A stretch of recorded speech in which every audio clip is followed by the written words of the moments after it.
샬롬, 2023년 1월 3일 화요일입니다. 기도하겠습니다. 주님, 오늘도 주의 말씀으로 하루를 시작할 수 있도록 인도해 주시니 감사드립니다.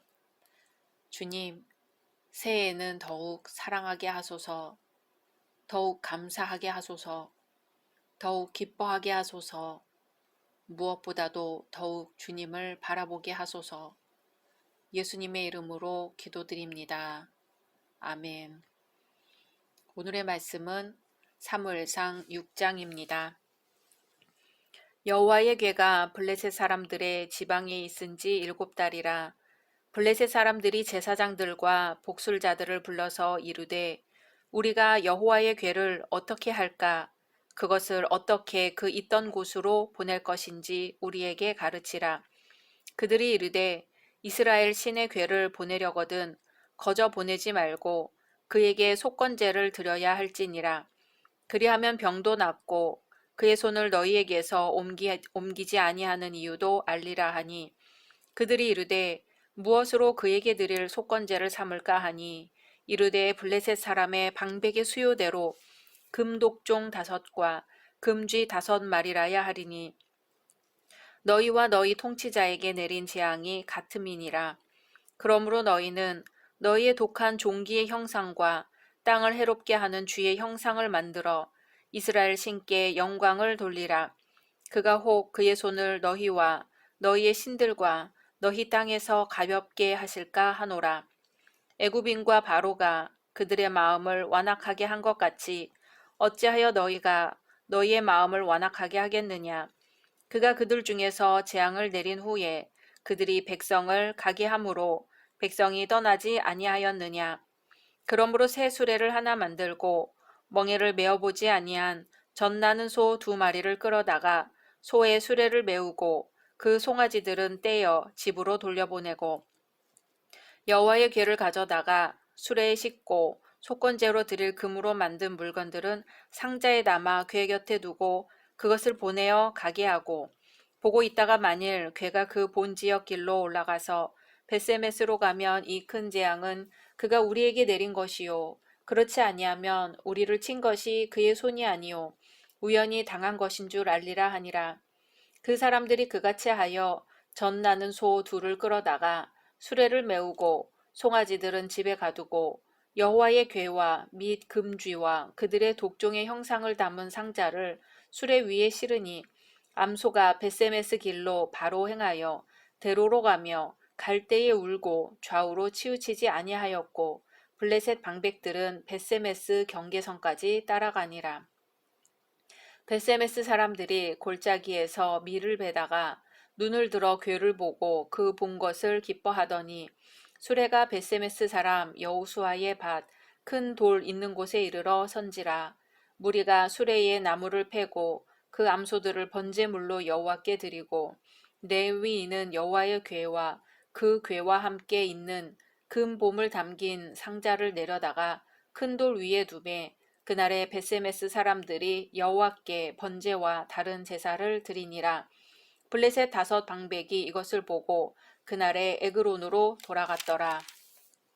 블레셋 사람이 여호와께 속건제물로 드린 금독종은 이러하니 아스돗을 위하여 하나요, 가사를 위하여 하나요, 아스글론을 위하여 하나요, 가드를 위하여 하나요, 에그론을 위하여 하나이며 드린 바 금쥐들은 견고한 성읍에서부터 시골의 마을에까지 그리고 사람들이 여호와의 궤를 놓은 큰 돌에 이르기까지 5 방백들에게 속한 블레셋 사람들의 모든 성읍들의 수대로였더라. 그 돌은 벳세메스 사람 여호수아의 밭에 오늘까지 있더라. 벳세메스 사람들이 여호와의 궤를 들여다본 까닭에 그들을 치사 5만 70명을 죽이신지라. 여호와께서 백성을 쳐서 크게 살육하셨으므로 백성이 슬피 울었더라. 벳세메스 사람들이 이르되 이 거룩하신 하나님 여호와 앞에 누가 능히 서리요 그를 우리에게서 누구에게로 올라가시게 할까 하고 전령들을 기럇 여아림 주민에게 보내어 이르되 블레셋 사람들이 여호와의 궤를 도로 가져왔으니 너희는 내려와서 그것을 너희에게로 옮겨가라.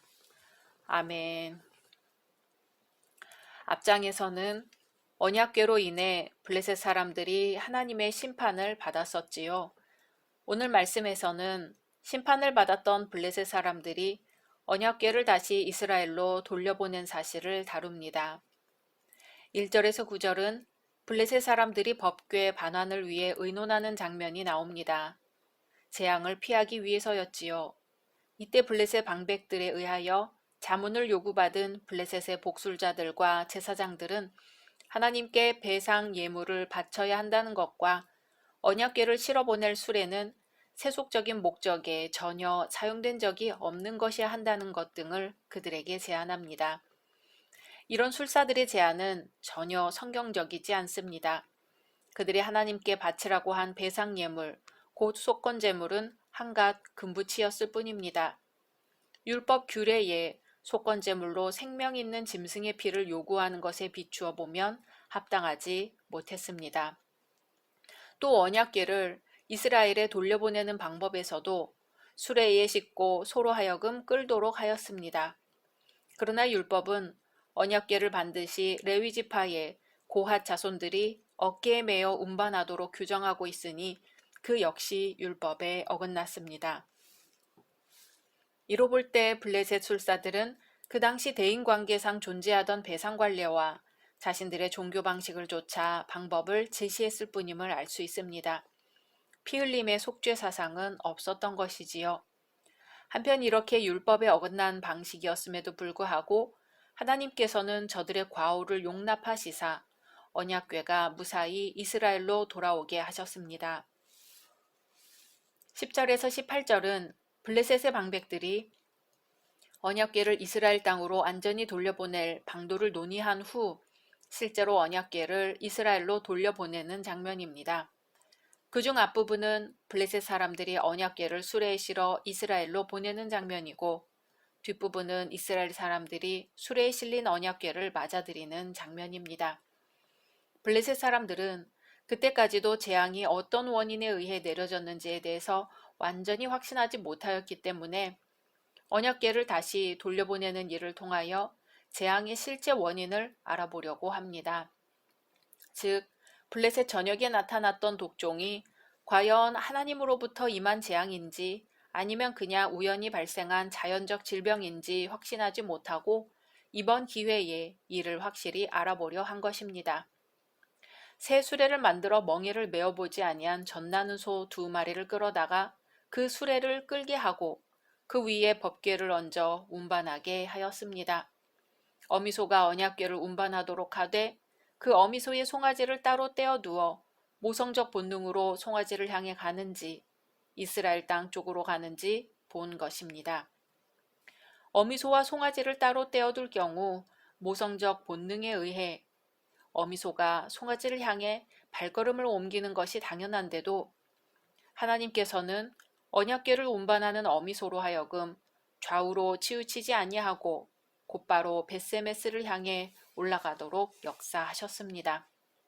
이렇게 하여 이제 하나님의 언약궤는 블레셋에 탈취당한 지 꼭 7개월 만에 하나님의 주권적인 역사로 인해 이스라엘 땅으로 되돌아오게 되었습니다. 그리고 블레셋에 임하였던 재앙은 하나님께로 말미암은 것이었음을 블레셋인들로 하여금 분명히 깨닫게 하셨습니다. 결국 이 모든 사건은 하나님께서 영적으로 이스라엘을 영원히 저버리지 아니하시며 하나님의 영광은 결단코 인간에 의해 실추당한 채 내버려질 수 없음을 생생히 증거해 줍니다. 19절에서 21절은 언약궤를 모독하는 행동을 한 벳세메스 사람들이 징계를 받는 모습을 다루고 있습니다. 벳세메스 사람들은 언약궤가 자신의 땅에 돌아오자 그것에 대하여 호기심이 가득하여 언약궤의 내부를 들여다보았습니다. 이 일로 인해 5만 70인이 죽임을 당하게 되었습니다. 어째서 언약궤를 들여다본 것만으로 하나님께서는 그렇게 많은 사람을 죽이셨을까요? 그 이유는 여호와의 궤를 들여다보는 것이 하나님의 거룩하심을 범하는 일이고 따라서 엄격히 금지되어 있었기 때문입니다. 민수기 4장 5절 6절에 보면 행진할 때 아론과 그 아들들이 들어가서 칸 막는 휘장을 걷어 증거궤를 덮고 그 위에 해달의 가죽으로 덮고 그 위에 순청색 보자기를 덮은 후에 그 채를 꿰게 되어 있었습니다. 이같이 행진할 때에는 제사장조차도 하나님의 성물을 만지지 못하게 되어 있었습니다. 또한 민수기 4장 19절, 20절에 보면 일반 백성은 지성물에 접근하는 것조차도 할 수 없었습니다. 오직 제사장들만이 들어가서 고핫 자손에게 그 할 일과 그 맬 것을 지휘할 수 있었지만 제사장들조차도 잠시라도 성소를 보는 것이 금지되어 있었습니다. 그럼에도 불구하고 베세메스 사람들이 여호와의 궤의 내부를 들여다본 것은 세속적 호기심에 이끌렸기 때문이었습니다. 그런 호기심은 하나님을 거룩하게 섬기지 않은 결과였습니다. 이처럼 언약궤를 전리품처럼 취급한 블레셋을 징계하셨던 하나님께서 언약궤를 단순히 세속적인 구경거리로 전락시킨 베세메스 사람들을 엄하게 징벌하시는 것은 당연한 귀결이었습니다. 하나님께서는 하나님의 영광과 거룩은 이방인이나 심지어 택한 백성에 의해서도 도무지 침범당할 수 없다는 사실을 명백히 보여주셨습니다. 그러자 이제 베세메스 사람들은 크게 두려움에 사로잡혀 애곡하며 하나님의 언약궤를 어떻게 처리해야 할 것인지 논의합니다. 그리고는 예전에 언약궤가 안치되었던 실로에서 가까운 기럇 여아림 거민들에게 사자를 보내어 언약궤를 모셔가도록 통보합니다. 이러한 베세메스 사람들의 행동은 당시 영적 상황과도 결코 무관하지 않습니다. 그들은 당시 이스라엘 사회 전반에 걸친 영적 상황에 걸맞게 하나님을 두려워하는 마음이 없었던 것이지요. 그래서 당시 암울했던 영적 상황에서 하나님께서는 당신의 백성조차도 엄중히 징계하심으로써 그들에게 영적 경종을 울리셨던 것입니다. 대부분의 사람들은 마음속에 고향에 대한 아름다운 추억을 간직하고 있습니다. 여기에다 좋은 음악을 들려주면 어느새 그 음악과 함께 기억 속의 그곳으로 여행을 떠나게 되는 것이지요. 사람은 돌아가야만 하고 돌아가고 싶은 그곳으로 돌아가야 합니다. 원래 있던 그곳으로 어떤 어려움이 있어도 돌아가야 하는 것입니다. 힘들고 지칠 때 고향과 집을 그리워했던 탕자처럼 우리는 돌아가야 합니다. 원래 있던 자리로 돌아가서 새로 시작해야 합니다. 그 시작으로 인해 새로운 역사가 이루어질 수 있는 발판이 마련되기 때문입니다. 어떤 압력이나 어려움으로 인해 원래 있어야 할 자리로 돌아가지 못하는 것은 대단히 가슴 아픈 일입니다. 그러므로 자신이 있어야 할 자리를 잊고 계속 방황해서는 안 되지요. 모든 것은 제자리에 있을 때 빛이 날 수 있기 때문입니다. 하나님의 법궤는 결코 블레셋이 보관할 수 있는 것이 아니었습니다. 결국 그들은 그것을 뒤늦게야 깨닫고 재물과 함께 돌려보낼 수밖에 없었습니다. 이제 이스라엘 백성들도 자신들이 있어야 할 자리를 찾아갈 수밖에 없습니다. 그리고 오늘날 우리들도 있어야 할 자리를 찾아 새로이 시작해야 합니다. 우리의 새로운 시작에 예수 그리스도께서 임마누엘로 역사해 주시기를 소망합니다. 각자 말씀 묵상하신 후 주기도문으로 마치겠습니다.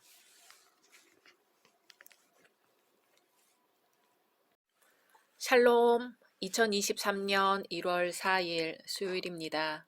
기도하겠습니다. 주님, 오늘도 주의 말씀으로 하루를 시작할 수 있도록 인도해 주시니 감사드립니다. 주님, 아직도 새해의 여운이 남은 지금 우리는 어떻게 하면 올 한 해 더욱 주님과 가까이 할 수 있을까요? 말로만, 마음으로만이 아니라 행함으로 주님과 동행하게 하소서. 성도로서, 가족으로서, 이웃으로서 어둠 속에서 빛나는 작은 빛이 되게 하옵소서. 예수님의 이름으로 기도드립니다. 아멘. 오늘의 말씀은 사무엘상 7장입니다. 기럇 여아림 사람들이 와서 여호와의 궤를 옮겨 산에 사는 아비나답의 집에 들여놓고 그의 아들 엘리야사를 거룩하게 구별하여 여호와의 궤를 지키게 하였더니 궤가 기럇 여아림에 들어간 날부터 20년 동안 오래 있은지라 이스라엘 온 족속이 여호와를 사모하니라. 사무엘이 이스라엘 온 족속에게 말하여 이르되 만일 너희가 전심으로 여호와께 돌아오려거든 이방신들과 아스다롯을 너희 중에서 제거하고 너희 마음을 여호와께로 향하여 그만을 섬기라. 그리하면 너희를 블레셋 사람의 손에서 건져내시리라. 이에 이스라엘 자손이 바알들과 아스다롯을 제거하고 여호와만 섬기니라. 사무엘이 이르되 온 이스라엘은 미스바로 모이라. 내가 너희를 위하여 여호와께 기도하리라 하매 그들이 미스바에 모여 물을 길어 여호와 앞에 붓고 그날 종일 금식하고 거기에서 이르되 우리가 여호와께 범죄하였나이다 하니라. 사무엘이 미스바에서 이스라엘 자손을 다스리니라. 이스라엘 자손이 미스바에 모였다 함을 블레셋 사람들이 듣고 그들의 방백들이 이스라엘을 치러 올라온지라. 이스라엘 자손들이 듣고 블레셋 사람들을 두려워하여 이스라엘 자손이 사무엘에게 이르되 당신은 우리를 위하여 우리 하나님 여호와께 쉬지 말고 부르짖어 우리를 블레셋 사람들의 손에서 구원하시게 하소서 하니 사무엘이 젖먹는 어린 양 하나를 가져다가 온전한 번제를 여호와께 드리고 이스라엘을 위하여 여호와께 부르짖음에 여호와께서 응답하셨더라. 사무엘이 번제를 드릴 때에 블레셋 사람이 이스라엘과 싸우려고 가까이 오매 그날에 여호와께서 블레셋 사람에게 큰 우레를 발하여 그들을 어지럽게 하시니 그들이 이스라엘 앞에 패한지라. 이스라엘 사람들이 미스바에서 나가서 블레셋 사람들을 추격하여 벳갈 아래에 이르기까지 쳤더라. 사무엘이 돌을 취하여 미스바와 센 사이에 세워 이르되 여호와께서 여기까지 우리를 도우셨다 하고 그 이름을 에벤 에셀이라 하니라. 이에 블레셋 사람들이 굴복하여 다시는 이스라엘 지역 안에 들어오지 못하였으며 여호와의 손이 사무엘이 사는 날 동안에 블레셋 사람을 막으심에 블레셋 사람들이 이스라엘에게서 빼앗았던 성읍이 에그론부터 가드까지 이스라엘에게 회복되니 이스라엘이 그 사방 지역을 블레셋 사람들의 손에서 도로 찾았고 또 이스라엘과 아모리 사람 사이에 평화가 있었더라. 사무엘이 사는 날 동안에 이스라엘을 다스렸으되 해마다 베델과 길갈과 미스바로 순회하여 그 모든 곳에서 이스라엘을 다스렸고 라마로 돌아왔으니 이는 거기에 자기 집이 있음이니라. 거기서도 이스라엘을 다스렸으며 또 거기에 여호와를 위하여 제단을 쌓았더라. 아멘. 어제는 하나님의 강권적 섭리에 의하여 언약궤가 이스라엘에 무사히 다시 돌아오게 된 사실이 나왔었지요. 이제 오늘 말씀에서는 이스라엘이 영적, 정치적, 군사적으로 국권을 회복하게 된 미스바 대성회에 대하여 다루고 있습니다. 1절에서 6절은 사무엘을 통한 이스라엘의 회복을 보여줍니다. 이스라엘은 하나님과의 오랜 영적 단절 끝에 다시 그 관계가 정상적으로 회복됩니다. 당시 이스라엘은 영적으로 매우 곤비한 상황이었습니다. 하나님의 언약궤가 이스라엘 땅으로 돌아와 기럇 여아림에 방치된 지도 언 20년이 지난 때였어요. 그리고 그때서야 비로소 백성들은 그 언약궤와 하나님을 돌아보려는 마음을 갖게 되었습니다. 이러한 때 어엿한 성인이 되어 명실상부한 이스라엘의 지도자로 등장한 사무엘은 먼저 하나님의 말씀으로 백성들을 깨우쳐 회개의 길로 인도합니다. 그리하여 종교개혁에 성공한 사무엘은 이스라엘 역사상 기념비적 대중집회인 미스바 대성회를 개최하여 하나님과 이스라엘 간의 언약관계를 새롭게 갱신합니다. 7절에서 12절은 하나님과 언약관계를 갱신한 이스라엘이 하나님과의 관계가 회복된 후 블레셋의 공격을 물리치는 장면이 언급됩니다. 한편의 드라마와도 같이 내용이 전개되는데요. 먼저 블레셋은 이스라엘이 자신들을 배반하였다고 판단하여 이스라엘을 침공합니다. 블레셋의 침공을 두려워한 이스라엘은 사무엘에게 기도를 요청합니다. 이에 이스라엘은 번제의 제사를 통해 하나님께 헌신합니다. 이러한 이스라엘 백성들의 간구에 하나님은 응답하시지요. 그리하여 이스라엘은 블레셋과의 싸움에서 대승을 거두게 됩니다. 사실 과거 이스라엘은 신앙을 통해 하나님을 의지하기보다는 미신적인 방식과 자신들의 능력을 의지하여 적을 물리치려 했습니다. 그러나 하나님께서는 그들의 불신적 생각이 얼마나 잘못된 것인지를 분명히 깨닫게 하시기 위하여 그들을 거듭 회전시켜 마침내는 그들을 이방의 압제 아래 놓이게 하셨던 것이지요. 그러나 오늘 본문은 이스라엘이 오직 하나님만을 의지함으로 승리했다는 사실을 보여주는데요. 특히 삼손이 블레셋에 대해 승리한 이후 처음으로 대적에게 승리한 장면을 보여줍니다. 그리하여 이제 하나님의 자비와 긍휼이 이스라엘과 함께하며 또한 이스라엘에 대한 하나님의 새로운 계획이 실현될 날이 임박하였음을 강력히 보여줍니다. 이러한 사실을 통하여 우리는 첫째, 하나님을 의지하는 자만이 하나님의 도우심을 받을 수 있으며, 둘째, 세상의 방법은 인간의 문제들을 해결하는 근본적 해결책이 못됨을 깨닫게 됩니다. 이렇게 하나님과의 언약 관계를 회복하여 블레셋을 무찌른 이스라엘은 13절에서 17절까지 사무엘에 의해 정치적, 영적 안정의 국면에 도달했음을 보여줍니다. 이제 이스라엘은 외세에서 어느 정도 벗어날 만큼 정치적 안정을 찾았고 하나님께 제사가 드려질 수 있을 만큼 종교적으로도 안정을 회복했습니다. 이스라엘이 이같이 여러 분야에서 안정을 소유하게 된 것은 전적으로 하나님과의 관계 회복에 있었습니다.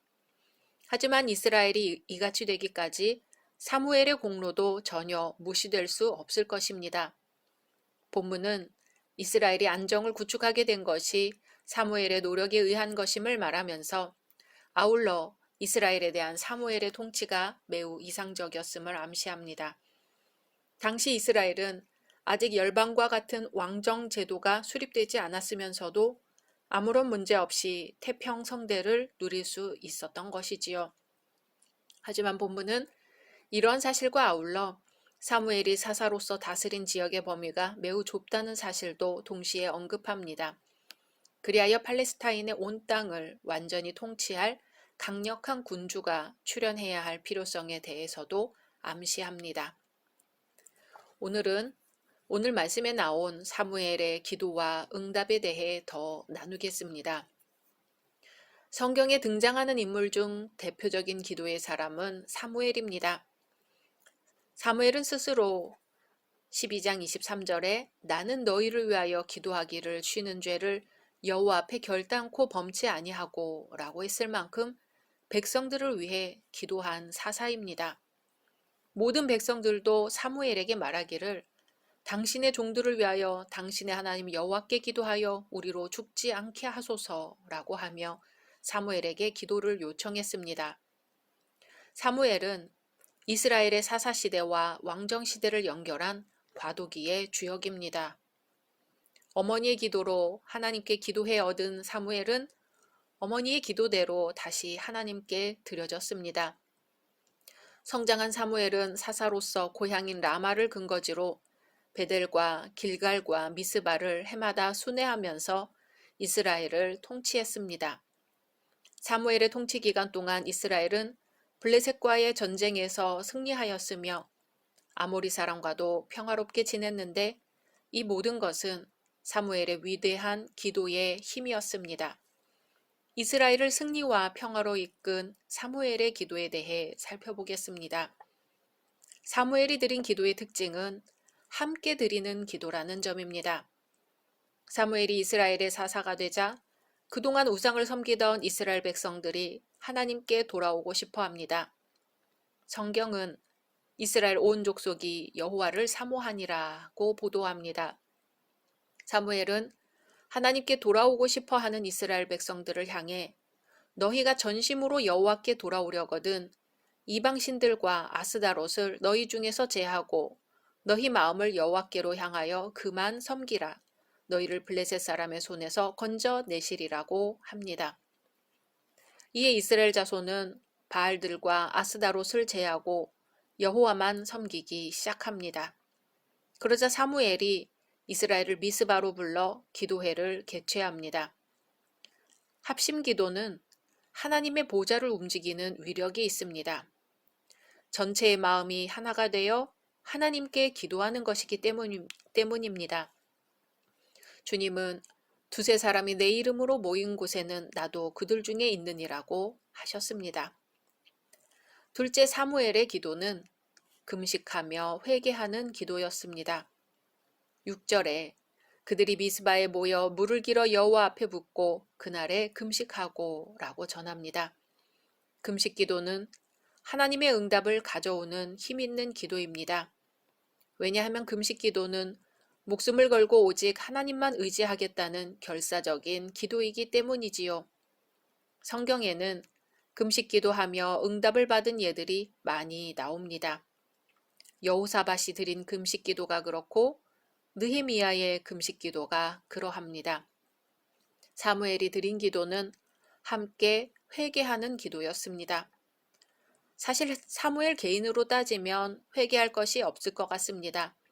그만큼 하나님 앞에서 신실하게 살아간 사람을 찾아볼 수 없을 정도이기 때문이지요. 그러나 사무엘은 자신이 죄악 중에서 출생한 사람임을 기억하고 있었습니다. 또 자신이 홀로 사는 존재가 아니고 이스라엘 공동체에 속한 구성원이며 공동체의 죄악은 곧 자신에게도 해당된다고 의식했습니다. 참으로 훌륭한 지도자로서의 면모입니다. 이렇게 사무엘이 기도하고 이스라엘이 함께 기도한 결과 이스라엘은 블레셋과의 싸움에서 승리합니다. 그리고 계속적으로 하나님의 보호를 받습니다. 그렇게 회복과 평화를 얻습니다. 모름지기 성도의 본분은 하나님의 뜻을 묻고 그 뜻을 실천하는 것이지요. 그러기 위해서는 기도가 앞설 수밖에 없습니다. 기도는 하나님과의 대화이며 하나님의 뜻을 알 수 있는 유일하면서도 최고의 방법입니다. 오늘 우리는 기도하고 있습니까? 작년과 다른 올해를 살기 위해 우리는 하나님 앞에 낮아진 자세로 더욱 기도해야 할 것입니다. 우리 교회가 작년과 다른 올해가 되려면 성도 모두 합심하여 교회를 위해 더욱 기도해야 할 것입니다. 사무엘과 이스라엘의 간절한 합심 기도, 금식 기도, 회개의 기도가 하나님을 움직였듯이 오늘 우리 모두의 기도가 하나님의 마음을 움직이는 기도가 되기를 소망합니다. 각자 말씀 묵상하신 후 주기도문으로 마치겠습니다.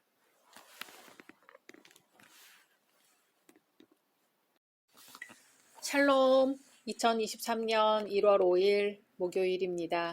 기도하겠습니다. 주님, 오늘도 주의 말씀으로 하루를 시작할 수 있도록 인도해 주시니 감사드립니다. 주님, 오늘은 용서하기 원합니다. 용서하지 못하여 마음을 괴롭히는 것들이 있다면 주님이 우리의 죄를 사하여 주신 것처럼 우리도 우리 자신을, 우리 가족을, 우리 이웃을 용서하게 하소서. 예수님의 이름으로 기도드립니다. 아멘. 오늘의 말씀은 사무엘상 8장입니다. 사무엘이 늙음에 그의 아들들을 이스라엘 사사로 삼으니 장자 이름은 요엘이요 차자 이름은 아비야라. 그들이 브엘세바에서 사사가 되니라. 그의 아들들이 자기 아버지의 행위를 따르지 아니하고 이익을 따라 뇌물을 받고 판결을 굽게 하니라. 이스라엘 모든 장로가 모여 라마에 있는 사무엘에게 나아가서 그에게 이르되 보소서, 당신은 늙고 당신의 아들들은 당신의 행위를 따르지 아니하니 모든 나라와 같이 우리에게 왕을 세워 우리를 다스리게 하소서 한지라. 우리에게 왕을 주어 우리를 다스리게 하라 했을 때에 사무엘이 그것을 기뻐하지 아니하여 여호와께 기도하매 여호와께서 사무엘에게 이르시되 백성이 내게 한 말을 다 들으라. 이는 그들이 너를 버림이 아니요 나를 버려 자기들의 왕이 되지 못하게 함이니라. 내가 그들을 애굽에서 인도하여 낸 날부터 오늘까지 그들이 모든 행사로 나를 버리고 다른 신들을 섬김같이 내게도 그리하는도다. 그러므로 그들의 말을 듣되 너는 그들에게 엄히 경고하고 그들을 다스릴 왕의 제도를 가르치라. 사무엘이 왕을 요구하는 백성에게 여호와의 모든 말씀을 말하여 이르되 너희를 다스릴 왕의 제도는 이러하니라.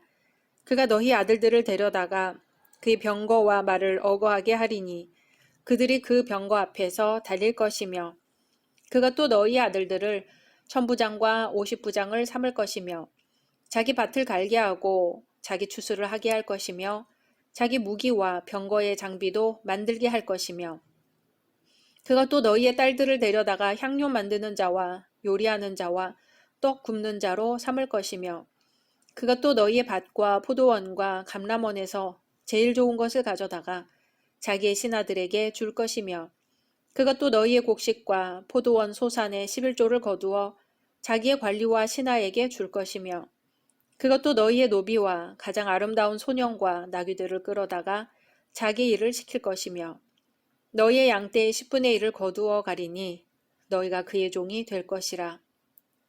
그날에 너희는 너희가 택한 왕으로 말미암아 부르짖되 그날에 여호와께서 너희에게 응답하지 아니하시리라 하니 백성이 사무엘의 말 듣기를 거절하여 이르되 아니로소이다. 우리도 우리 왕이 있어야 하리니 우리도 다른 나라들 같이 되어 우리의 왕이 우리를 다스리며 우리 앞에 나가서 우리의 싸움을 싸워야 할 것이니이다 하는지라. 사무엘이 백성의 말을 다 듣고 여호와께 아뢰매 여호와께서 사무엘에게 이르시되 그들의 말을 들어 왕을 세우라 하시니 사무엘이 이스라엘 사람들에게 이르되 너희는 각기 성읍으로 돌아가라 하니라. 아멘. 앞장에서 우리는 사무엘의 영도 아래 이스라엘이 영적 부흥을 이룩한 것을 보았습니다. 그 결과 블레셋의 침략도 막아내고 종교적, 정치적으로 안정을 얻었습니다. 앞장에 이어 오늘 말씀에서는 이스라엘의 장로들이 사무엘에게 왕을 요구하는 장면이 나옵니다. 1절에서 5절은 이스라엘 장로들이 무슨 이유 때문에 사무엘에게 왕을 요구했는지 그 배경이 나옵니다. 먼저 그 당시 사무엘의 나이가 많았다는 사실입니다.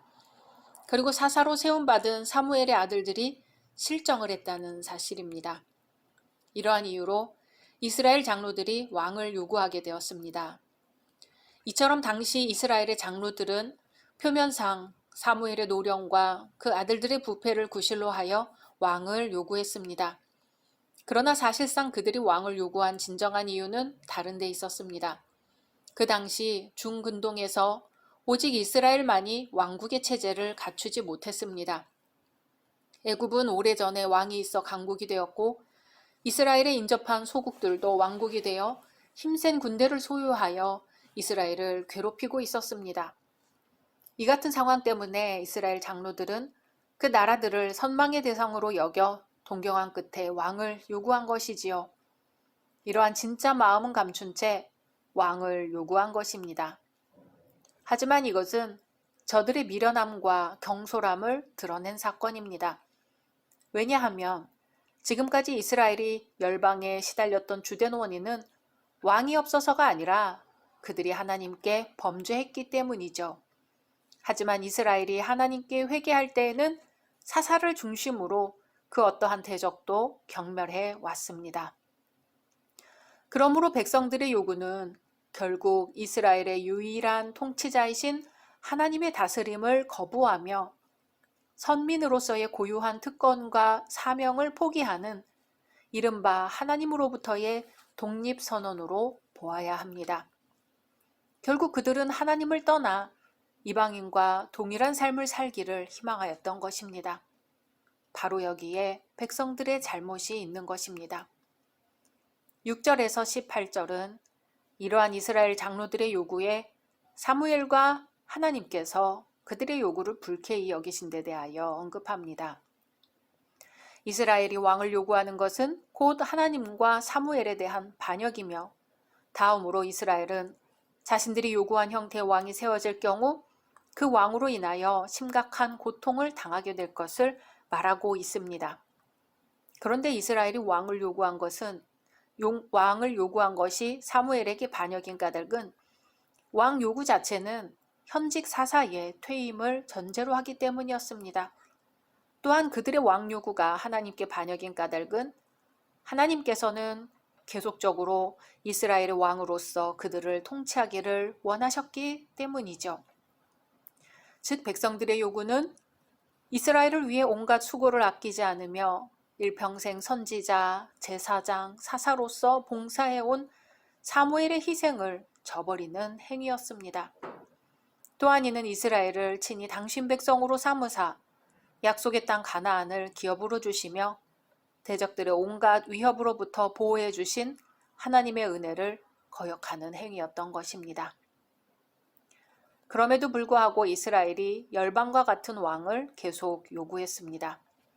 그러자 하나님께서는 이스라엘 백성들의 잘못된 생각을 돌리기 위하여 그들이 요구한 왕이 세워질 경우 그 왕이 백성들의 여러 가지 권리를 제약할 것이라는 사실을 경고하셨습니다. 하지만 백성들의 요구는 그치지 않았는데요. 여기서 멸망으로 다름질치는 인간의 어리석음을 새삼 확인할 수 있습니다. 19절에서 22절은 왕을 요구하는 이스라엘의 요청으로 말미암아 하나님께서 결국 그들의 요구를 들어주신 사실이 나옵니다. 이 본문은 백성들이 왕을 필요로 했던 진정한 이유와 그들의 요구에 대한 하나님의 마지못한 수락 사실을 언급합니다. 실상 이스라엘의 장로들이 왕을 요구한 까닭은 그들이 이방의 왕에게 매혹되어 그들의 강력한 조직력을 원했던 것이지요. 이처럼 이스라엘 백성들은 이방 왕국의 왕과 같은 왕이 전쟁에서 승리를 가져다 줄 것으로 믿었습니다. 하지만 이스라엘은 열방과 같은 나라가 아니었습니다. 이스라엘은 하나님께서 친히 다스리기 원하셔서 하나님에 의해 세워진 나라였습니다. 그래서 하나님께서는 그들 앞에서 그들을 위해 대신 싸우셨고 그때마다 그들에게 승리가 안겨졌습니다. 그런데도 이스라엘 백성이 열방과 같은 왕이 자신들을 대신하여 싸워주기를 바란 것은 곧 여호와의 도우심을 포기한 것과 다름없었습니다. 그렇다면 사무엘의 아들들이 저지른 죄는 무엇이었을까요? 사무엘의 아들들의 악정은 뇌물이라는 말로 대변될 수 있습니다. 구약 성경에는 뇌물에 해당하는 단어들이 많습니다. 그만큼 뇌물이 성행했다는 증거일 것입니다. 하나님의 나라인 이스라엘에 이처럼 뇌물이 보편화되었다는 말이죠. 잠언 17장 8절은 뇌물은 임자의 보기에 보석 같은 즉 어디로 향하든지 형통케 하느니라 라고 말합니다. 뇌물이 받는 사람에게 보석같이 보인다는 말이죠. 뇌물은 순수한 의도로 주어지는 선물이 아닙니다. 뇌물에는 받는 사람을 망하게 하는 치명적인 독이 들어 있습니다. 그래서 뇌물은 개인과 사회에 엄청난 해를 끼칠 수 있습니다. 먼저 뇌물은 주는 자나 받는 자의 눈을 흐리게 합니다. 눈을 흐리게 한다는 말은 총명을 어둡게 한다. 선악을 분별하는 양심의 눈을 멀게 한다는 뜻입니다. 출애굽기 23장 8절은 너는 뇌물을 받지 말라. 뇌물은 밝은 자의 눈을 어둡게 하고 의로운 자의 말을 굽게 하느니라고 했습니다. 오래전부터 우리 사회에 유전무죄, 무전유죄라는 말이 통용되고 있죠. 뇌물만 주면 범법자가 피해자가 되고 피해자가 범법자로 바뀌어 버립니다. 뇌물이 활기치는 사회에서는 공의가 설 자리가 사라집니다. 사회를 무법천지로 만들어버리죠. 결국 뇌물은 나라를 망치게 됩니다. 잠언 29장 4절은 뇌물을 억지로 내게 하는 자는 나라를 멸망시키느니라 하고 말합니다. 역사를 보면 뇌물로 인해 지도자의 권위가 무너지고 도덕성이 땅에 떨어지고 공의가 서지 아니하는 나라치고 망하지 않는 나라가 없습니다. 그뿐이 아닙니다. 뇌물은 하나님께서 우리의 기도를 듣지 않게 만듭니다. 너희가 손을 펼 때에 내가 눈을 가리우고 너희가 많이 기도할지라도 내가 듣지 아니하리니 이는 너희의 손에 피가 가득함이니라고 이사야 1장 15절에서 말씀하셨습니다. 그 손에 피가 가득한 자가 누구일까요? 그것은 뇌물로 의로운 자와 가난한 자를 억울하게 하는 자입니다. 그러한 자들이 하나님 앞에 나와 아무리 열심히 기도한다 할지라도 하나님께서는 그 기도를 듣지 않으실 것이라는 말입니다. 이것은 오늘날에도 마찬가지입니다. 우리가 부정하게 모은 돈으로 하나님께 드리면 하나님은 그 헌금은 물론이거니와 우리가 드리는 기도마저 듣지 않으시는 것입니다. 우리 자신부터 하나님의 말씀대로 살아야 합니다. 뇌물로부터 손을 깨끗이 해야 합니다. 깨끗한 손으로 정직하게 사는 삶을 택해야 합니다. 그럴 때 우리 가정에도 교회에도 나라에도 소망이 있습니다. 사람의 의지는 하나님처럼 한결같지가 않습니다. 그래서 사람은 하나님의 지속적인 은혜 없이는 항상 하나님을 떠나려고 합니다. 참으로 하나님을 사랑했다가도 종종 자신의 의지의 부패로 하나님의 은혜를 거절하고 하나님을 사랑하지 않습니다. 하나님께로 더 가까이 나아간다고 하면서도 사람의 의지는 견고하지 못하여 사무엘의 아들들이나 이스라엘의 장로들, 이스라엘이 보여준 일들은 우리와 무관하지 않습니다. 각각의 일에서 똑같지는 않을지라도 그들의 부패는 우리의 부패와 동일한 것입니다. 그러므로 우리는 오늘도 주님의 은혜와 주님의 지혜를 구할 수밖에 없습니다. 내 발이 어둠을 걷는지도 모르고 걷는 그 순간에도 주님의 말씀이 발 아래 등불이 되어 우리의 나아갈 걸음을 인도해 주시기를 소망합니다. 각자 말씀 묵상하신 후 주기도문으로 마치겠습니다.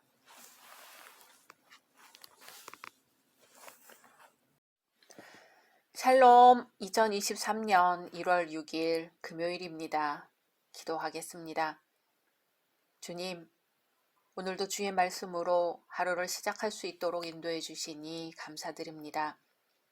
사랑하는 주님, 어제의 용서로 말미암아 오늘은 마음의 평안을 얻기 원합니다. 지나간 것을 무엇으로 돌이킬 수 있을까요? 오늘은 그저 주님이 허락하시는 평안을 얻기 원하오니 저희에게 오셔서 평안과 위로를 허락하옵소서. 예수님의 이름으로 기도드립니다.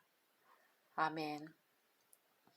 오늘의 말씀은 사무엘상 9장입니다.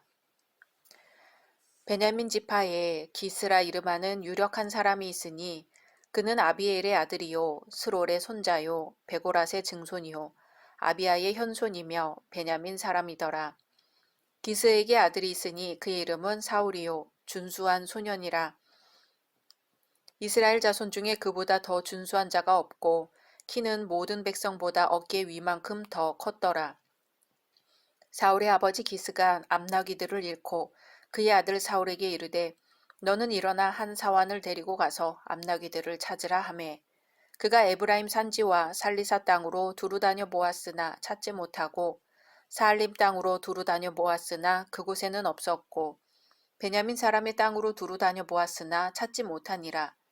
그들이 숲 땅에 이른 때에 사울이 함께 가던 사환에게 이르되 돌아가자. 내 아버지께서 암나귀 생각은 고사하고 우리를 위하여 걱정하실까 두려워하노라 하니 그가 대답하되 보소서 이 성읍에 하나님의 사람이 있는데 존경을 받는 사람이라. 그가 말한 것은 반드시 다 응하나니 그리로 가사이다.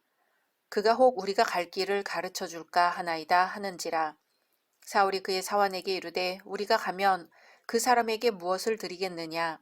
우리 주머니에 먹을 것이 다하였으니 하나님의 사람에게 드릴 예물이 없도다. 무엇이 있느냐 하니 사환이 사울에게 다시 대답하여 이르되 보소서 내 손에 은 한 세겔의 4분의 1이 있으니 하나님의 사람에게 드려 우리 길을 가르쳐 달라 하겠나이다 하더라. 옛적 이스라엘에 사람이 하나님께 가서 물으려 하면 말하기를 선견자에게로 가자 하였으니 지금 선지자라 하는 자를 옛적에는 선견자라 일컬었더라. 사울이 그의 사환에게 이르되 내 말이 옳다 가자 하고 그들이 하나님의 사람이 있는 성읍으로 가니라. 그들이 성읍을 향한 비탈길로 올라가다가 물 기르러 나오는 소녀들을 만나 그들에게 묻되 선견자가 여기 있느냐 하니 그들이 대답하여 이르되 있나이다. 보소서 그가 당신보다 앞서갔으니 빨리 가소서. 백성이 오늘 산당에서 제사를 드리므로 그가 오늘 성읍에 들어오셨나이다. 당신들이 성읍으로 들어가면 그가 먹으러 산당에 올라가기 전에 곧 만나리이다. 그가 오기 전에는 백성이 먹지 아니하나니 이는 그가 제물을 축사한 후에야 청함을 받은 자가 먹음이니이다. 그러므로 지금 올라가소서 곧 그를 만나리이다 하는지라. 그들이 성읍으로 올라가서 그리로 들어갈 때에 사무엘이 마침 산당으로 올라가려고 마주 나오더라. 사울이 오기 전날에 여호와께서 사무엘에게 알게 하여 이르시되 내일 이맘때에 내가 베냐민 땅에서 한 사람을 내게로 보내리니 너는 그에게 기름을 부어 내 백성 이스라엘의 지도자로 삼으라. 그가 내 백성을 블레셋 사람들의 손에서 구원하리라. 내 백성의 부르짖음이 내게 상달되었으므로 내가 그들을 돌보았노라 하셨더니 사무엘이 사울을 볼 때에 여호와께서 그에게 이르시되 보라 이는 내가 내게 말한 사람이니 이가 내 백성을 다스리리라 하시니라. 사울이 성문 안 사무엘에게 나아가 이르되 선견자의 집이 어디인지 청하건대 내게 가르치소서 하니 사무엘이 사울에게 대답하여 이르되 내가 선견자이니라. 너는 내 앞서 산당으로 올라가라. 너희가 오늘 나와 함께 먹을 것이요 아침에는 내가 너를 보내되 내 마음에 있는 것을 다 내게 말하리라.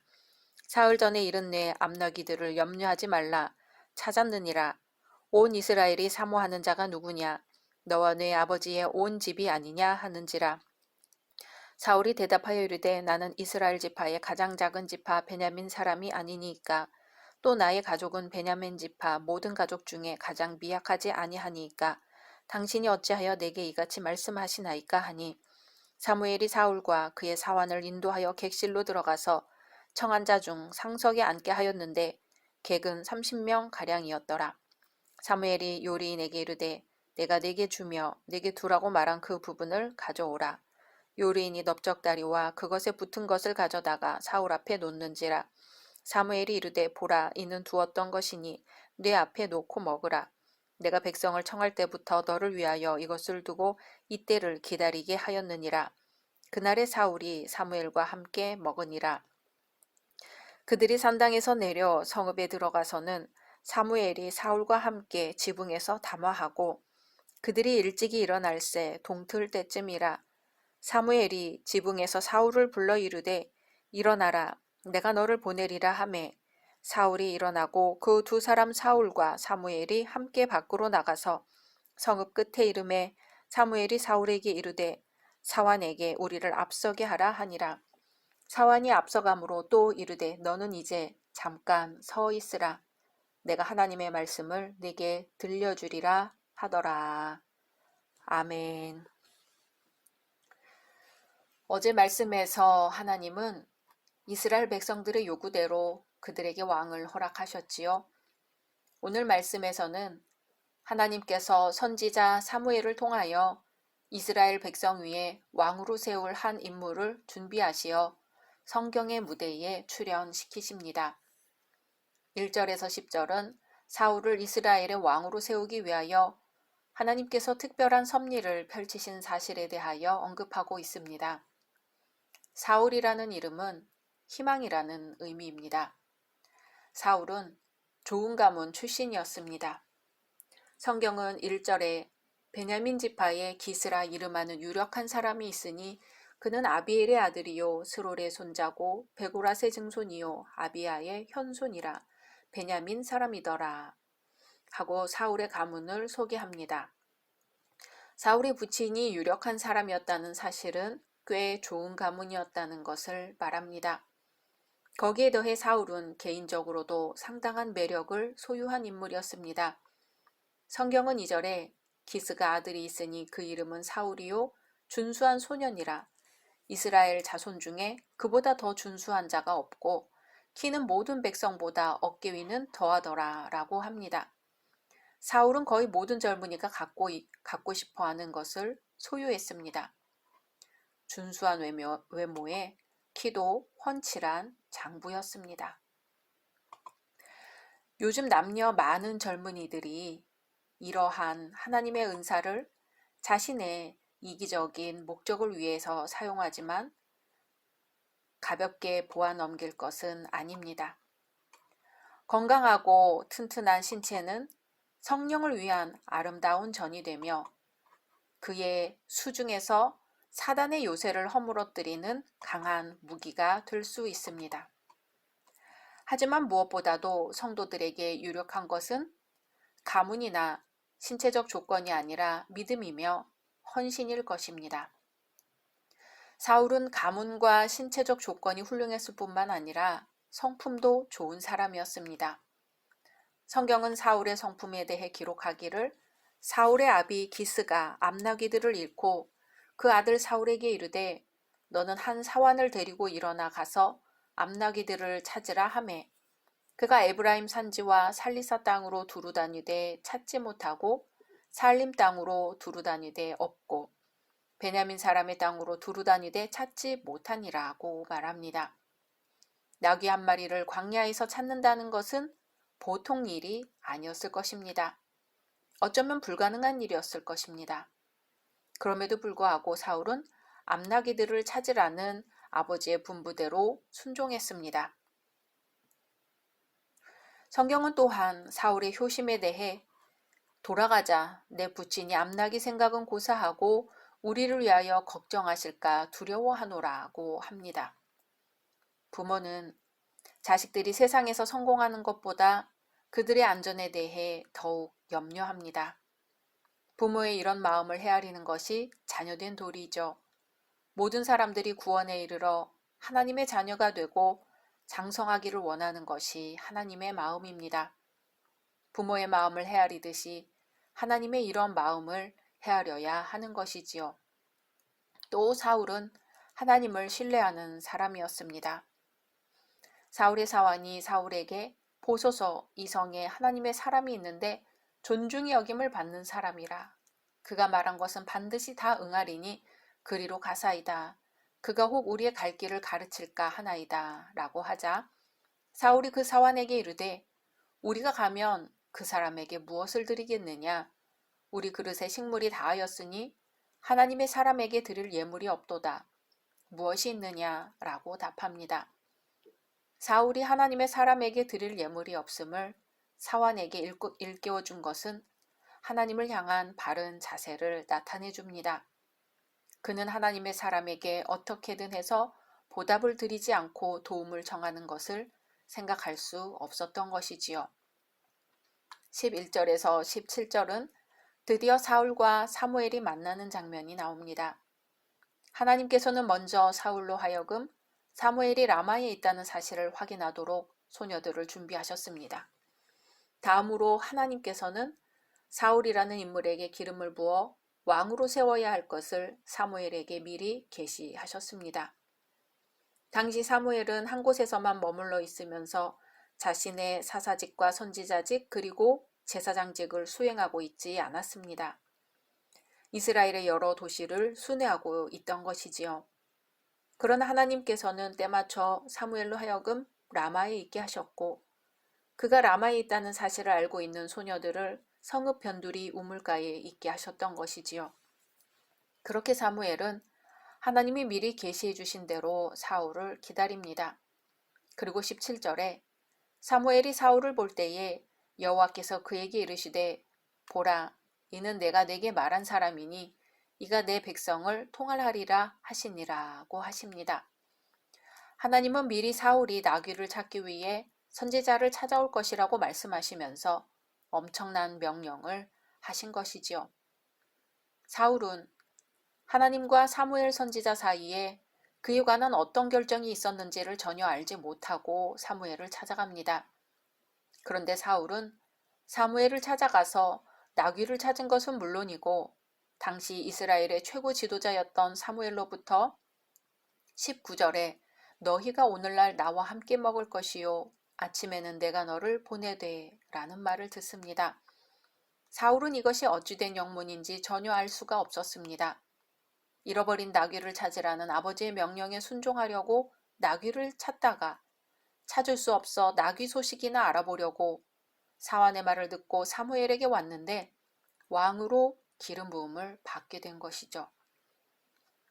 사울이 하나님의 놀라운 복을 받게 된 것입니다. 나귀를 찾으러 심란한 심정으로 집을 나서서 많은 고생을 했지만 나귀는 다시 찾고 그 덕택에 왕이 되었습니다. 우리 기독교의 신앙에 우연이란 개념이 있을까요? 우리는 모든 일, 심지어 새 중에서도 가장 하찮다고 하는 참새 한 마리가 죽어서 땅에 떨어지는 것까지도 하나님께서 직접 주관하신다는 사실을 믿는 사람들입니다. 그래서 기독교의 우연이라는 개념은 절대 거부될 수밖에 없습니다. 그리고 만일 그리스도인이 될 대로 되라는 식의 자포자기적 삶을 산다면 그것은 곧 인격적 하나님의 존재를 부인하는 행위가 됩니다. 세상에서는 재수, 운이라는 말을 하지만 우리 그리스도인은 이런 말들을 머릿속에서 제거해버려야 합니다. 하나님의 절대 주권을 믿는 자들은 그런 것들이 일상의 언어가 되어선 안 되는 것이죠. 그리스도인 가운데도 상당수가 역술인을 찾아 사주풀이를 한다는데 근본적으로는 하나님에 대한 불신앙의 한 모습임을 잊어서는 안 될 것입니다. 기독교가 사주풀이 등을 별로 중요한 일이 아닌 듯이 바라보는 동안 세상의 풍조는 나날이 더 심해집니다. 우리 삶에서는 전혀 예상치 못한 일들이 펼쳐질 때가 허다합니다. 하나님의 섭리입니다. 그럼에도 불구하고 성경은 우리가 마땅히 행해야 할 도리를 다할 때 하나님의 복이 찾아온다고 말합니다. 사울이 부모에게 순종함으로 왕으로 기름 부음 받은 것도 그런 경우입니다. 우리 인생은 세밀한 부분까지도 하나님의 손길이 미치고 있습니다. 한치의 오차도 없는 계획을 세우시고 또한 그 계획을 정확하게 실현하십니다. 우리는 우리 인생을 위해 여러 가지 계획을 세울지라도 주님은 사무엘이 사울에게 이제 잠깐 서 있으라고 당부한 것처럼 우리에게 이제 잠깐 서 있으라고 하십니다. 여러 가지 일들로 분주하기 짝이 없는 우리의 생각과 마음을 멈춘 채 지금은 하나님께 가까이 나아갈 시간이라고 말씀하십니다. 추운 겨울 온몸을 녹이기 위해 난로가에 서야 하는 것처럼 하나님께로 나아가 주님 앞에 서는 시간이 필요합니다. 그리고 주여 이제 내가 듣겠사오니 말씀하시옵소서 라고 말할 수 있어야 하는 것이지요. 이제 잠깐 서 있으라는 주님의 말씀에 순종하는 오늘 되시기를 소망합니다. 각자 말씀 묵상하신 후 주기도문으로 마치겠습니다.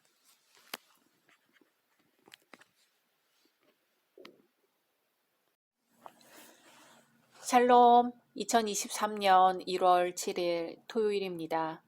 기도하겠습니다. 주님, 오늘도 주의 말씀으로 하루를 시작할 수 있도록 인도해 주시니 감사드립니다. 사랑하는 주님, 오늘은 거룩한 주일을 앞둔 토요일입니다. 마음을 정돈하고 주변을 정돈하면서 주님 만날 시간을 준비하게 하소서. 예수님의 이름으로 기도드립니다. 아멘. 오늘의 말씀은 사무엘상 10장입니다.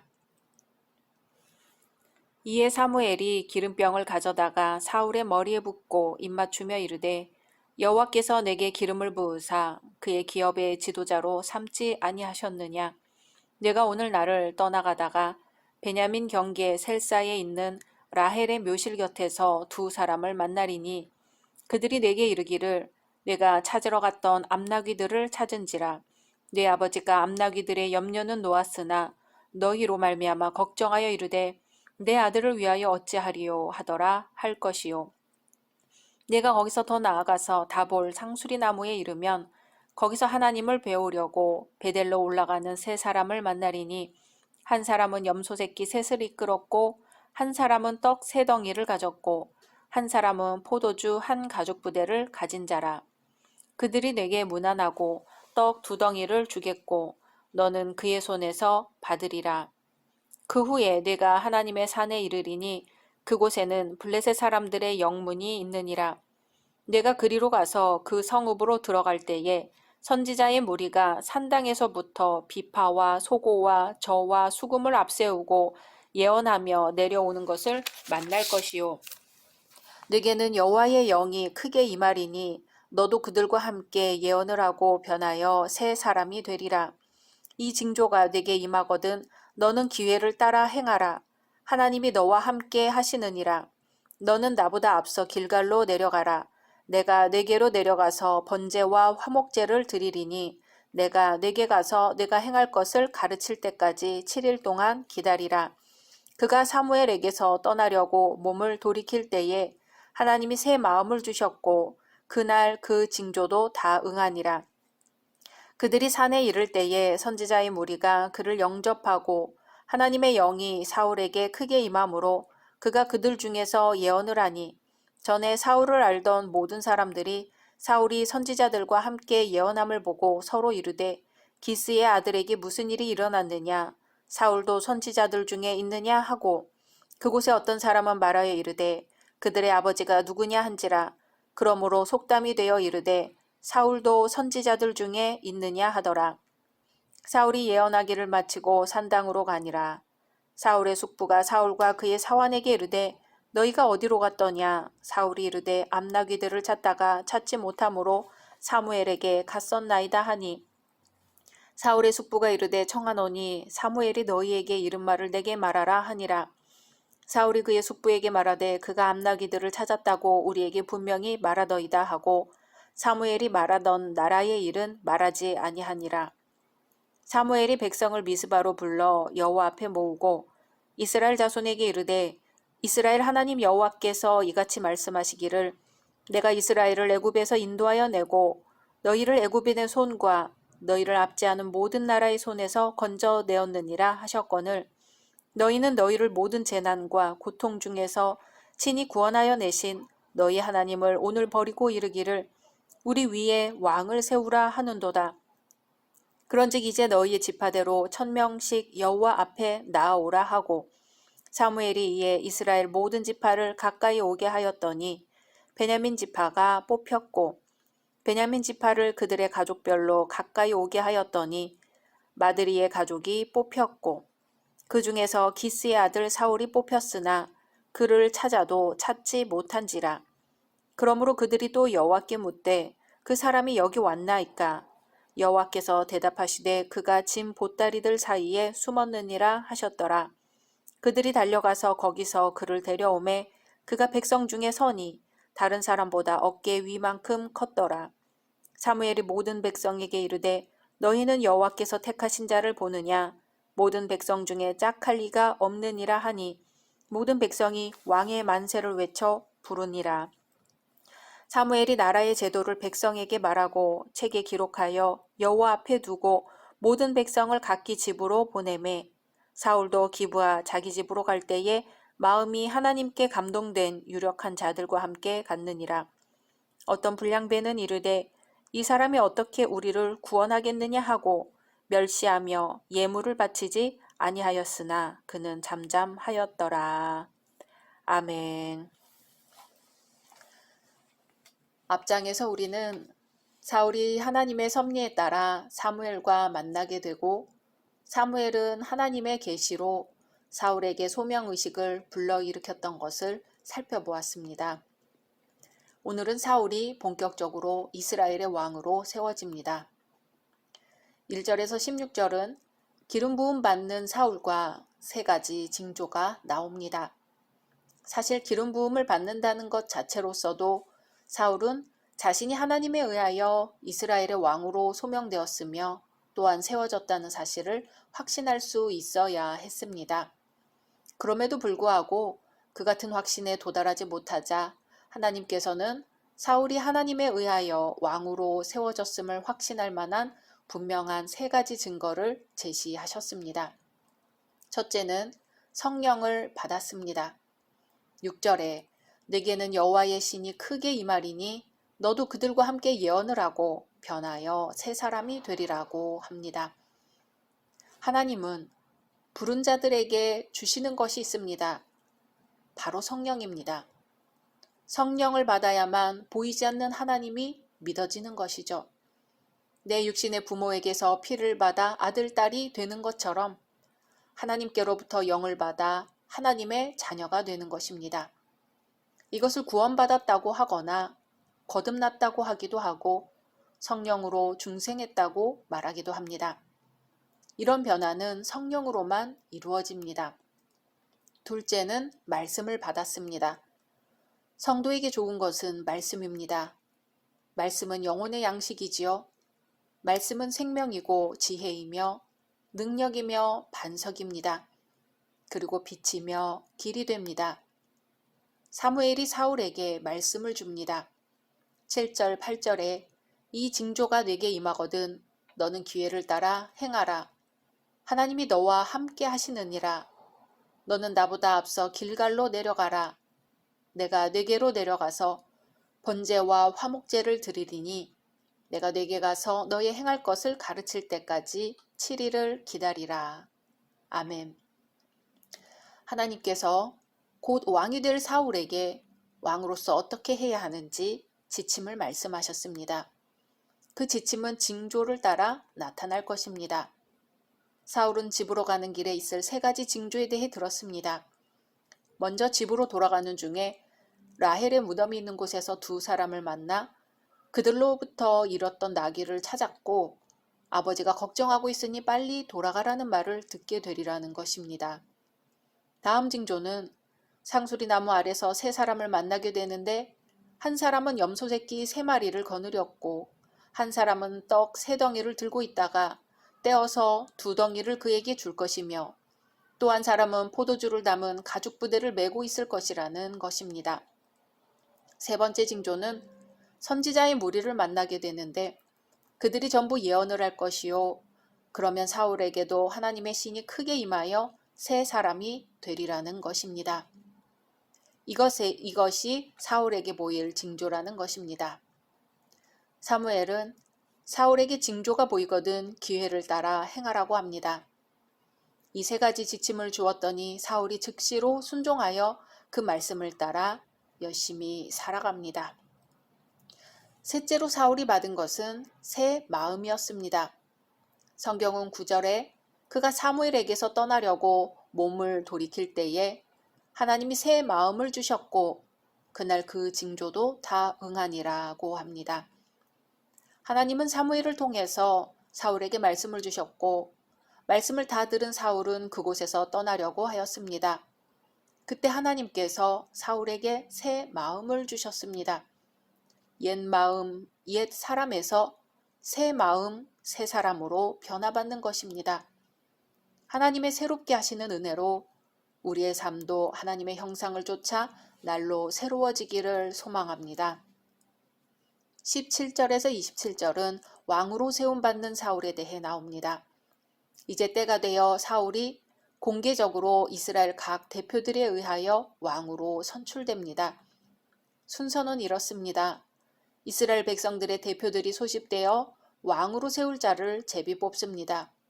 그리고 왕으로 선출된 사울의 외모로 인하여 이스라엘 대표들이 만족해합니다. 그리고 사울이 이스라엘의 전반적인 지지는 획득하지 못했습니다. 여기서 우리는 궁금해지는 것이 있지요. 사울은 이미 당대의 선지자 사무엘을 통해 기름 부음을 받았는데 왜 또 제비 뽑는 의식을 거쳤느냐 하는 거죠. 이 제비 뽑는 절차를 통해 완전한 확신이 없던 사울은 자신의 소명을 분명히 깨달았을 것입니다. 그리고 사울은 백성들의 요구에 따라 세워지는 왕이었기 때문에 하나님으로부터 기름 부음을 받는 신적인 선택 외에 인간들의 방식에 따라 선출되는 객관적이고도 인위적인 선택의 과정도 반드시 필요했습니다. 이 과정을 보면서 우리는 한 가지 의아한 점이 있습니다. 이스라엘 백성들이 왕을 세우는 과정에서 가장 중요하게 여기는 조건이 외모, 풍채였다는 사실이죠. 이것을 보면 당시 이스라엘 백성들이 왕을 세우려 한 목적이 얼마나 세속적이었으며 또 인간 중심적이었는지 알 수 있습니다. 사울은 바로 이러한 왕이었기 때문에 자연히 백성들의 눈치를 봐야 하는 형편에 처할 수밖에 없었습니다. 바로 이것이 백성들의 요구에 따라 세워진 왕 사울의 비극이었던 것입니다. 이런 모습 외에도 우리는 사울이 겸손하며 또 도량이 넓은 인물이었다는 면도 볼 수 있습니다. 그러나 왕에게 이런 성품만이 요구되는 것은 아니지요. 하나님이 다스리시는 나라의 왕에게 더더욱 필요한 것은 하나님의 명령에 따라 하나님의 언약 백성을 잘 다스리는 일이었습니다. 그래서 하나님의 선지자 사무엘은 왕으로서 사울이 마땅히 지켜 행할 바를 책에 기록하여 여호와 앞에 두도록 하는 언약적 의식 절차를 행했던 것입니다. 우리는 여기서 하나님께서는 인간의 외모보다는 중심을 더 귀중히 여기시며 천성적으로 좋은 성품보다도 하나님의 말씀과 성령의 능력에 의해 변화된 성품을 더 귀하게 여기신다는 점을 깨닫게 됩니다. 달면 삼키고 쓰면 뱉는다는 뜻의 감탄고토는 제 비위에 맞으면 좋아하고 다르면 싫어한다는 뜻입니다. 이스라엘 백성들이 지금껏 자신들을 인도하고 복주신 하나님을 거부하고 왕을 세워달라는 요구를 강력히 하는 것을 보며 사무엘을 통해 하나님은 말씀하시죠. 이스라엘 자손에게 이르되 이스라엘 하나님 여호와께서 이같이 말씀하시기를 내가 이스라엘을 애굽에서 인도하여 내고 너희를 애굽인의 손과 너희를 압제하는 모든 나라의 손에서 건져내었느니라 하셨거늘 너희가 너희를 모든 재난과 고통 중에서 친히 구원하여 내신 너희 하나님을 오늘날 버리고 이르기를 우리 위에 왕을 세우라 하도다. 결과적으로 하나님은 사무엘을 통하여 이스라엘의 왕을 세우시지요. 하지만 사무엘은 왕을 세우는 과정을 시작하면서 백성들을 모아놓고 왕을 세우는 것이 이스라엘 백성들의 요구였음을 분명히 밝힙니다. 모든 재난과 고통 중에서 친히 구원하신 하나님을 버리고 이제 왕을 달라는 태도에 대해 안타까운 마음을 표현하는 것이죠. 신앙생활을 하면서 우리의 모습도 이와 크게 다르지 않음을 보게 됩니다. 인간이 이기적인 것은 누구나 인정하는 바이지만 그럼에도 불구하고 우리가 달면 삼키고 쓰면 뱉는 얕은 수준의 사람이라는 것을 인정하기는 쉽지 않습니다. 우리에게 연이은 복의 시간을 주심에도 그것을 가슴 깊이 새기며 감사하기보다는 우리보다 더 나은 조건의 것을 부러워하고 하나님께 간구하는 것이 기도의 전부인 양 생각하지 않았던가요? 우리에게 유리한 것만을 받아들이고 해석하고 주장하는 성숙하지 못한 태도로 살아왔음을 돌이키는 시간이 우리에게는 필요합니다. 마치 이스라엘이 하나님을 버리고 왕을 달라고 요구하듯이 우리도 그러지 않았을까요? 주님은 오늘도 말씀하십니다. 이제 잠깐 서 있으라. 잠깐 서서 지금 우리가 어디쯤 서 있는지 돌아보아야 할 것입니다. 각자 말씀 묵상하신 후 주기도문으로 마치겠습니다.